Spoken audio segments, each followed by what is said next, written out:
Really good to be with you, and really good to be with you for Advent Sunday. I love Christmas. I love the joy that Christmas brings, and I know it's a stressful season. Come on, we know it is, but statistics tell us that despite the stress, still the vast majority, 80% of people, I just made that number up, I forget, I read the stat somewhere, it might be slightly lower, some percentage and a higher number, prefer to have the holiday despite the stress. And so it's stressful, but it still brings us a lot of joy. And we have the pink candle, it's the joy candle, that's why it's a different color, because it's all happy. And we have all kinds of Christmas traditions that we do that bring out that joy. And one of the more contemporary traditions, this doesn't go back hundreds of years, we'll say it's a newer tradition that a lot of us have, is the Christmas movie, right? We got the Christmas movie. We have our favorites, right? Some are up there that might be some of your favorites. You might have some favorites that are a little less conventional, but the Christmas movie is one of those joyful activities that has become part of many people's Christmas tradition. And you recognize the Christmas movie. Let me just describe a plot for you, and you tell me if you know the movie. All right, so Lisa, or maybe Brenda or Barb, is working in the big city. She's got lots on the go. She's got no time for friends, and certainly not romance. But due to a unforeseen, uncontrollable circumstance, Lisa, or Debbie, or Gina, has to go home to her small town, probably in Colorado. And when she gets there, Lisa, or Barb, or Kathy, runs into a handsome but oh so annoying stranger. And due to circumstances beyond her control, they end up having to spend a lot of time together, and slowly they build a bond, and Lisa, or Mary, or Drusilla, starts to feel this love in her heart, and she realizes there's more to life than just the busy corporate city world, and so she's going to profess her love. But alas, just before she and the handsome man profess their love to one another, a misunderstanding happens. And they realize that there's no hope for this. And so she decides to head out, and she's going to go back to the city on a plane, or better yet, a train. And just before she boards, always running, down the platform, or whatever it might be, comes the handsome man, and he clears up the misunderstanding. And they profess their love to one another in front of the whole town, who for reasons are all assembled for this moment. And everybody is happy. So you know what movie? Have you seen that movie? Yeah, pretty much every Hallmark, well, one of 3 Hallmark Christmas plots. Let me give you another one, a little more controversially. Here's a little more controversial Christmas plot. It's Christmas Eve. High up in the sky, flying at 30,000 feet, is Detective John McClane. John McClane is flying through the air. New York police detective John McClane, he's on his way to Los Angeles to reconcile, he hopes, with his estranged wife Holly. And due to unusual circumstances, he ends up on the 34th story of her high-rise Christmas party, cleaning up in the bathroom. Well, the entire Christmas party is taken hostage by a gang of terrorists. And through unlikely circumstances, John is able systematically to take out all of the terrorists, and at the end emerge hand in bloody hand with his estranged wife, where they can profess their love to one another in front of the entire Los Angeles Police Department and the fire department and the friends that they've made, and even one last terrorist who comes out for a final hit before being taken down, and it ends happily and they drive away. Christmas movie. Now I know there might be a fight in the parking lot after the service between those who insist that Die Hard is not a Christmas movie and those who know that it is.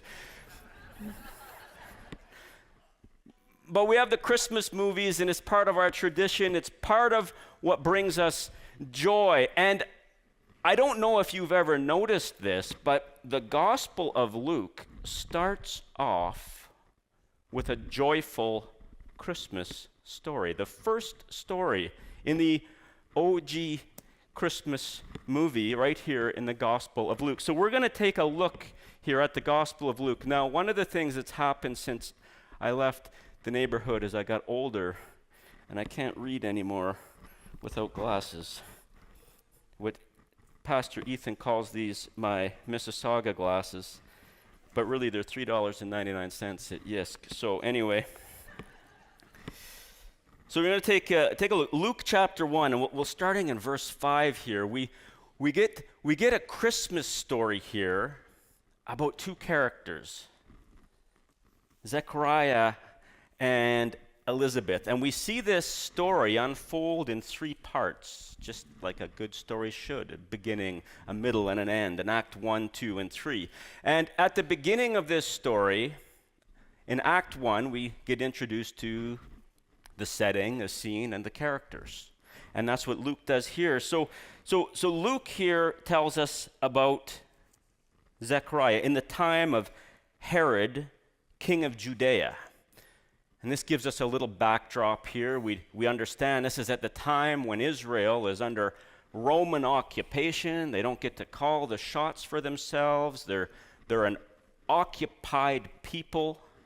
And Zechariah is a priest who belonged to the division of Abijah. And we learn that Zechariah is kind of a country priest. He's not probably among those most prominent of the priests in the big city families. He's out there in the country. And his wife, Elizabeth, was also a descendant of Aaron. So we get to meet these two characters, Zechariah and Elizabeth, and they're both from a priestly background. And Luke tells us in verse 6, both of them were upright in the sight of God, observing all the Lord's commandments and regulations blamelessly. So here we get a picture of this couple. They're the ones we want to root for. These are the good guys. They're really faithful and following God, and you got to have a little bit of conflict in the story. But the next verse, but they had no children. They had no children. And this was a cause of great consternation, especially in the ancient Judean world. Because especially for Elizabeth, to not have a child felt incredibly shameful, even though obviously there's nothing that she could do about that. It was still a stigma that she had to live with. And so this upright, good couple is here at the beginning of our story, and they have this problem of no child. Now, once a year, Luke goes on to tell us, or once when Zechariah's division was on duty and he was serving as a priest before God, he was chosen by lot, according to the custom of the priesthood, to go into the temple and burn incense. Now, the way that the Jewish temple was constructed, at the very center of the temple, this is where the very presence of God intersected with the earth. You had heaven and earth meeting at this place. This is not a place that you could go visit on a tourist pass. In fact, this is a place that priests only went into twice a year. There were about 800 priests in Zechariah's division. He got chosen by lot. They just picked a lot, and he happened to draw the right card. This is a once-in-a-lifetime opportunity. In fact, most priests would never even get to be where Zechariah is right now. This is a truly unusual situation. And while Zechariah is in there, he's burning incense and offering prayers for the people. Now, Israel is an occupied nation. They're oppressed. And their prayer is, God, where are you? Are you going to deliver us? When are you going to remember us? When are you going to set us free? And as a priest, Zechariah is offering this prayer on behalf of his people. And in an unusual circumstance, as happens in joyful holiday stories, in an unusual circumstance, an angel appears to Zechariah.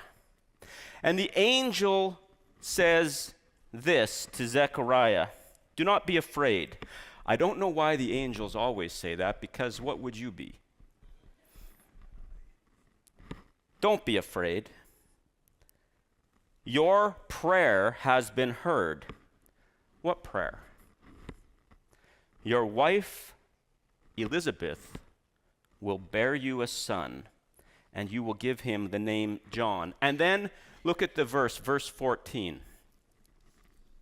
You will have, 3 times, this is a joy story, great joy and gladness, and many will rejoice at his birth. In verse 14, 3 times, Luke tells us this is a joyful story. You will have great joy and gladness, and many will rejoice at his birth. And so Zechariah is praying, and the angel appears, and he says, I've answered your prayer, and your wife is going to have a son. And then he goes on to say what this son is going to do to change the world, and that he's a picture of something bigger that is to come. Now, Zechariah didn't believe the angel. He's like, we're old. We're past the age of childbearing. God, I don't think this is going to happen. And this reminds us a little bit of an Old Testament couple, Abraham and Sarah, who also had the same experience. And the angel says, listen, I said don't be afraid. You're afraid. You didn't believe me. So you are now going to be mute until this happens. What's interesting about Zechariah being mute is that he had a job to do when he left the temple. In the temple, when he was in that inner sanctuary, he was praying on behalf of the people. When he left, his job was to utter a blessing over the people. So Zechariah now can't do his job. He can't actually give the blessing on the people because he can't speak. But he leaves there, and everybody recognizes this is that he's seen something, and it's all exciting, and he goes home and spends some time with Elizabeth, and Elizabeth becomes pregnant. What's interesting then about this is that the answer to Zechariah's prayer is an answer to his personal prayer and an answer to his priestly prayer. God paid attention to Zechariah's own individual personal desires, and he dovetailed it with a much bigger, arguably, certainly, more important program than just Zechariah's and Sarah's desire for a child. So that first act closes with this answer to prayer. The second act now moves us over from Zechariah to our other main character, Elizabeth. I said Sarah, but her name was Elizabeth. Sarah's her Abraham's. Anyway, so Elizabeth now becomes pregnant, and as we learn in the story, she's really too old for this to be possible. So she becomes pregnant, and if we look here, Luke skips over here, or I'm skipping over Luke's interweaving of different stories, where the angel appears to Mary about Jesus, and now we're just going to follow the Zechariah-Elizabeth story. Elizabeth gets pregnant, and after the angel visits Mary, Mary says, you know what, I'm going to come and visit Elizabeth. And so Mary goes, at verse 39, at that time Mary got ready and hurried to a town in the hill country of Judea, where she entered Zechariah's home and greeted Elizabeth. And we heard this morning already. When Elizabeth heard Mary's greeting, the baby leaped in her womb.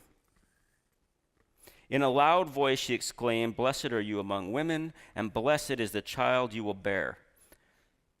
But why am I so favored that the mother of my Lord should come to me?" Verse 44 now. When I heard your greeting, the baby in my womb leaped, Luke tells us, for joy. Joy was what the angel told to Zechariah would happen. And now the baby in Elizabeth's womb leaps for joy. The angel told Zechariah that this baby was going to be a prophet who would be foretelling and making way for Jesus. And here at the very first interaction between Jesus and John, while they are both fetuses in their mother's wombs, already John is acting as the angel said he would in pointing forward and identifying who Jesus is. And so we have this similar to what happened with Zechariah. We have this answer to prayer in more than one way. Back in verse 25, Elizabeth says this, "The Lord has done this for me," she said. "In these days he has shown his favor and taken away my disgrace from among my people." God answered Elizabeth's prayer personally. But just like God answered Zechariah's personal and priestly prayer, here God answered Elizabeth's personal prayer, but part of a bigger program. And as this baby leaps in the womb and recognizes Jesus, we get a foreshadowing that there's more to the story than what's just going on with Zechariah and Elizabeth.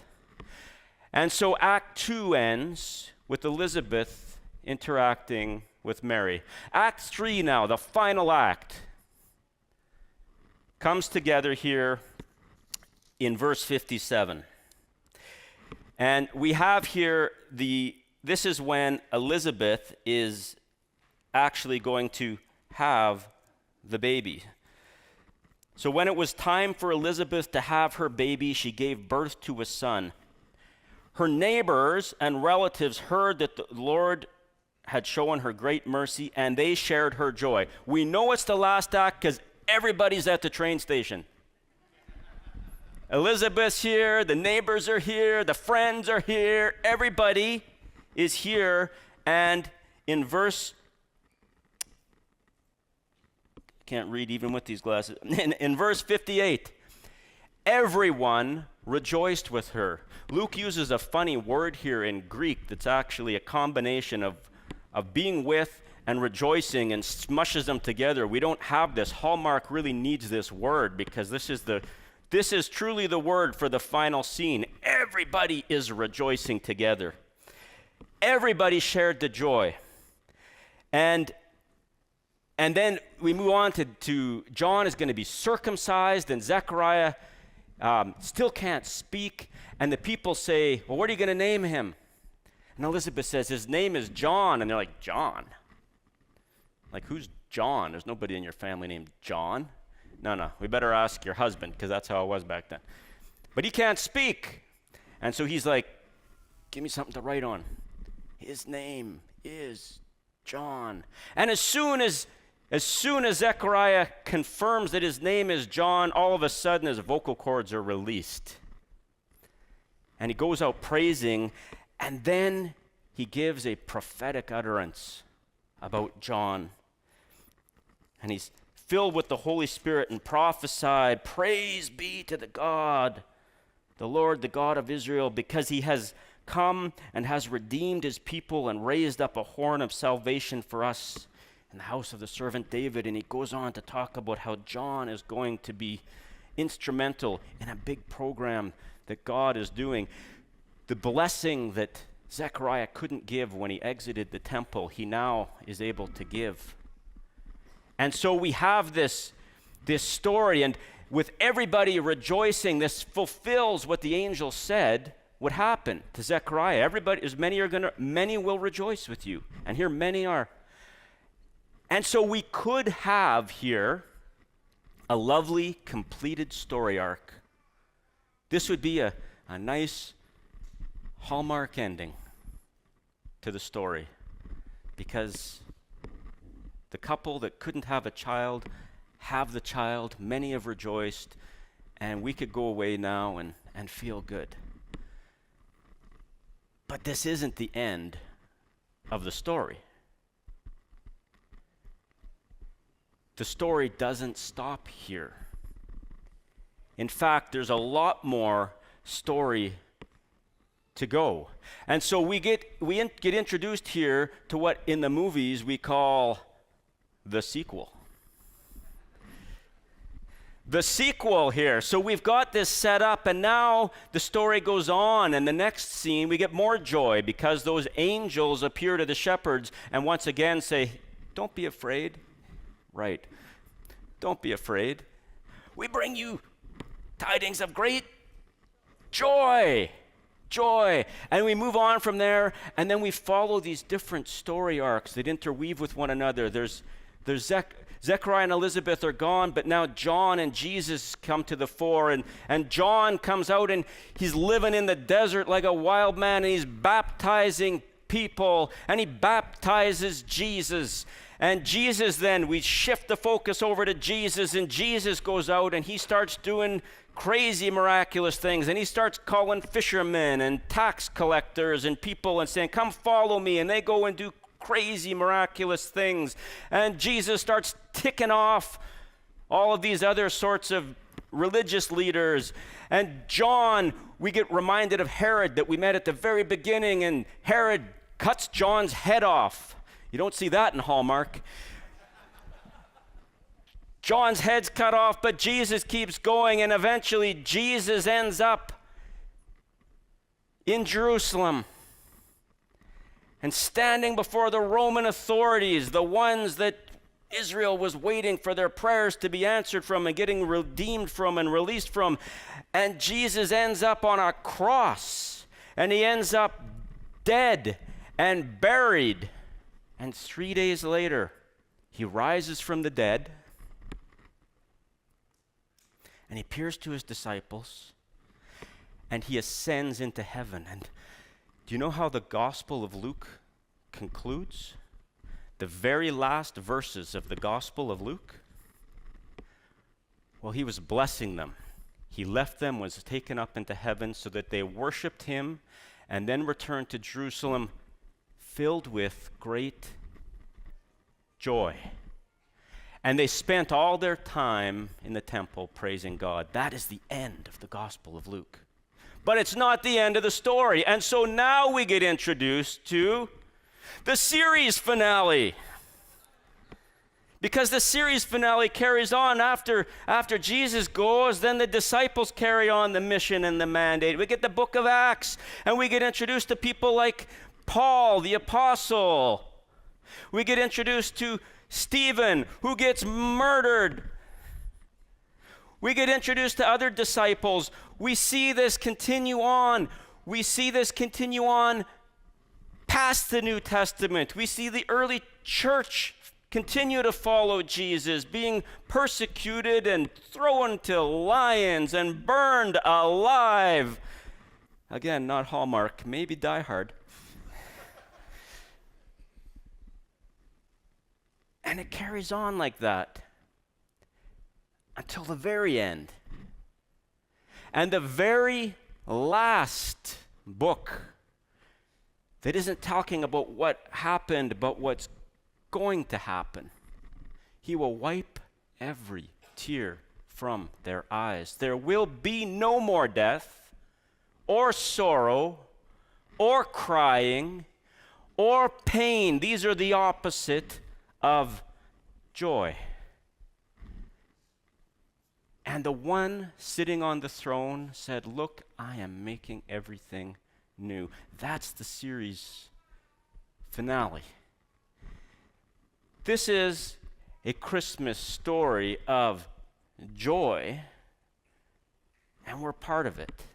So what are some reflections we might want to think about we take us away this week? First, we want to recognize that a story, we recognize a story as joyful, not by its beginning or its middle, but by its end. The beginning of the story has conflict. The beginning of the story has Zechariah and Elizabeth unable to have a child. The beginning of the story has John McClane fighting terrorists and Lisa not able to figure herself out or find romance. The beginning of the story has the conflict. The middle of the story is dealing with the conflict. The end of the story is where the joy reveals itself. So we want to recognize that as the story. Secondly, we want to recognize that stories interweave with other stories. We are not islands. Our lives, our stories intersect with other people's story. You are going through things right now that someone else isn't going through, but they are going through things that you're not aware of and going through. As people, we all have things going on. We all have different stories. And our stories overlap and intersect, like Elizabeth and Mary. And God is a master at weaving our stories into his story. Our struggles, we say, how could God care about my little struggle? When there's this whole global problem, and God says, yeah, that's just this big global problem. I'm dealing with it. But I can weave your story into my story. And God is a master of caring for the little parts of the story as well as the big. And the final thing we might want to reflect on is that the story that began with Advent, in fact, it didn't begin with Advent, it began when God decided to create this whole world. The story that began with Advent is not yet at its end. God's story and our stories, if we are in Christ, if we are in God's story, our stories conclude with joy. But that doesn't mean in the middle of the story, we don't still have the struggles. But Advent, when we look at our Advent candles and we look at our different parts of Advent, you've already looked at hope and peace and joy and love. These are the things that we hold on to in the middle of our story. Hope is a certainty biblically. It's not a wish, it's a certainty, it's a certain conviction. This is going to end with joy. That gives us peace peace with one another, and peace with God, which allows us supernaturally to experience joy and to have love for one another. And so with this joyful thought, I leave you this Advent season, and I pray you will experience joy today and in this season. And I'm going to call the worship team back up. And I pray that as you experience this joy in yourselves, it's a joy that will become contagious for others, and that you can extend and that you can see beyond your immediate circumstances into what's waiting for you beyond. Thank you so much for having me back, and God's blessing on you.